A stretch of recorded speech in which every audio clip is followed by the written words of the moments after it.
السلام عليكم ورحمة الله وبركاته. እንኳን ለሻህሩ ረመዳን አላህ በሰላም አደረሰን አደረሳችሁ። ባለፈው አመት ጤናውና በረመዳን የሚል ፕሮግራም ይዘንላችሁ መተናል።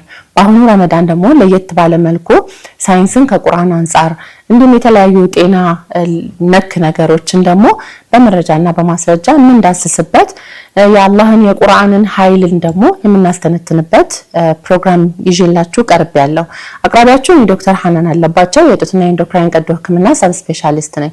ግን እዚህ ጋር መጥቀስ የምፈልገው ቁርአንን በተረዳሁት መልኩ ከተለያዩ ተፍሲሮች በሰማሁት እና ከሳይንስ አንፃር ደግሞ ያለው መረጃ አጠናቅሬ ነው ይዤላችሁ የመጣሁት እንጂ የሙሉ የቁርአን ተፍሲርን ለመዘገብ ወይም ደግሞ የተፍሲር ባለሙያዎች እና ደግሞ አሊሞች ናቸው ያንን ድርሻ የሚወስዱት ማለት ነው።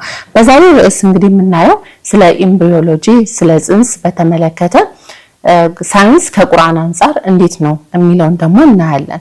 አላህ Subhanahu Wa Ta'ala በቁርአኑ በሱረቱል ሙእሚኑን ሲነግረን ወለቀድ خلقنا الانسان من سلالة من طين ثم خلقنا النطفة علقة فخلقنا العلقة مضغة فخلقنا المضغة عظاما فكسونا العظام لحما ثم انشأناه خلقا آخر فتبارك الله احسن الخالقين لنا الله Subhanahu Wa Ta'ala የዚህ ቁርአን ተፍሲር በሰብታይትል እንዳያችሁት ሆኖ የቁርአኑ ተፍሲር እዚህ ጋር መጥቀስ የፈለኩት አላህ Subhanahu Wa Ta'ala የሰው ልጅ ከምን እንደተፈጠረ ይነግረናል ማለት ነው። መጀመሪያ ምንድነው ከአፈር ነው የተፈጠረው ምን ሱላለት ሚንጤ ከዛ በኋላ ثم خلقنا النطفة የሚዝለገለግ ፈሳሽ ከሆነ ከሚመስል ንፍጥ ይዘት ከሚመስል ነው የተፈጠረው።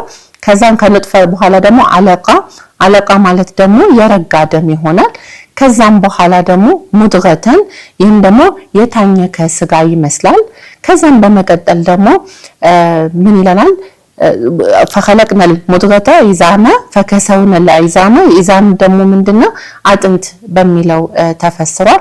ከዛ በኋላ ደግሞ ኢዛም ከሆነ በኋላ ምንድነው فكسونا العظام لحما ስጋ እንዲለብስ ሆኗል። ከዛም ثم انشأناه خلقا آخر ለየት ያለ ፍጡር ሆነ። ከዛ በኋላ ፍጥረቱ ሂደቱን ይቀጥላል።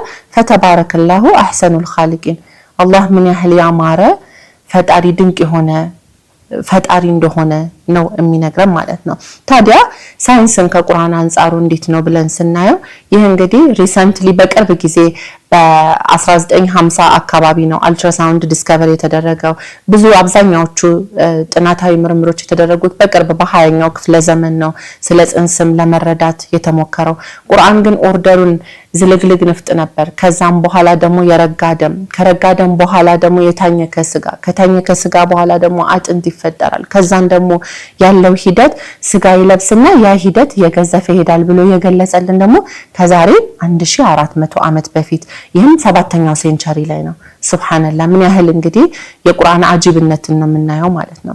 ሳይንስ ላይ እንግዲህ ይህንን ሂደቱን ስናየው ኤምብሪዮሎጂ የምንለው የጽንስ አፈጣጠር ሂደት ላይ ነው። የመጀመሪያው 1-2 ሳምንት የወንድ የዘር ፍሬ ከሴት ልጅ እንቁላል ጋር በሚዋሃድበት ጊዜ የሚፈጠረው ዛይጎት እንለዋለን።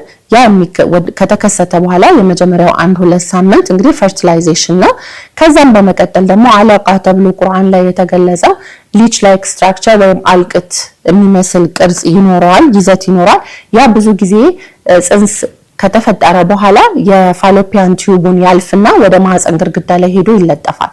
ያ የሚለጠፈው ሊች አልቅት የሚመስል ገለጻው ራሱ ሱብሃንአላህ ይገርማልና የማህፀን ግድግዳ ላይ የሚለጠፍበትን ሂደት አለቃ ብሎ ገልጾታል ማለት ነው። ይህ ደግሞ የሚሆነው ብዙ ጊዜ 2ኛው 3ኛው ሳምንት ላይ ነው። ከዛም ሙድጋ ደግሞ ስንል የታኘከ ስጋ ነው። ይህ ደግሞ እንግዲህ ኤርሊ ኦርጋን የእያንዳንዱ ትንሽ ልብ፣ ሳምባ፣ ጉበት የሚፈጠሩበት ትንሽ ሂደት ነው። እንግዲህ ያንን ነው የታኘከ ስጋ የሚመስል ብሎ አላህ Subhanahu Wa Ta'ala በቁርአን ይነገረን ማለት ነው። ከዛም በመቀጠል ኢዛም ያ ደግሞ ከተፈጠረ በኋላ ኢዛም አጥንቶች ይፈጠራሉ። ሱብሃንአላህ የሚሆነው ደግሞ በመቼ ነው ማለት ነው? በ6ኛው ሳምንት ላይ ነው። እና ኦርደሩ ራሱ የሚገርመው ነገር ኦርደሩ ልክ ቁርአን እንደገለጸው ነው። ሞደርን ሳይንስ ዘመን ያፈራው ሳይንሳዊ ምርመራ ተደርጎ በጥናት የተረጋገጠው እንግዲህ በፊት የወረደው ያኔ እንግዲህ ረሱል ሰለላሁ ዐለይሂ ወሰለም መጽሐፍ ማንበብ ሳይችሉ ያልተማሩ ሆነው ያኔ ሲነገር ራሱ እንደ ህልም እንደ ሩቅ የሚመስል ነገር አሁን በጊዜ ሂደት ደግሞ መቼም እንግዲህ ጊዜ የማይሽረው ታይምለስ የሆነ መጽሐፍ መሆኑንም በዚህ አጋጣሚ እናያለን ማለት ነው። አጥንት ከተፈጠረ በኋላ ደግሞ ምን ይላል? ለህም ስጋ ይለብሳል ይላል። ስጋ እንግዲህ መስኩሎስኬሌታል ሲስተም ይሄ የጡንቻችን ስርዓት ነው የሚያሳየው ማለት ነው። ከዛም በኋላ ይህ እንግዲህ ሁሉ ሂደት የሚጠቃለለው በ7-8 ሳምንት 1-2 ወር ውስጥ ነው። ከዛ በኋላ ያለው ሂደት ደግሞ ምንድነው? አላህ ኸልቀን አኸር እናረጋል ያን የማደግ ሂደት ነው የሚከናወነው ማለት ነው። ስለዚህ ኤምብሪዮሎጂ የተጠቀሰው ያን እንግዲህ ድሮ በ7ኛው ሴንቸሪ መሆኑ አጂብ ያደርገዋል ማለት ነው። እንግዲህ ይሄንን የምናየው የሰው ልጅ ከዘር ፍሬ ተዋቅሮ ዛይጎት ጽንስ ተፈጥሮ ከዛም በኋላ ያለው ሂደት ደግሞ ምን እንደሚመስል ከዛሬ 1400 ዓመት በፊት አላህ Subhanahu Wa Ta'ala ባወረደልን ቁርአን ላይ እያንዳንዱ ስቴፑን ጠብቆ ተገልጿል ማለት ነው። ያ እንግዲህ የሚያሳየን ምንድነው? ምን ያህል ዲቫይን ፓወር መሆኑን ነው የሚያሳየን።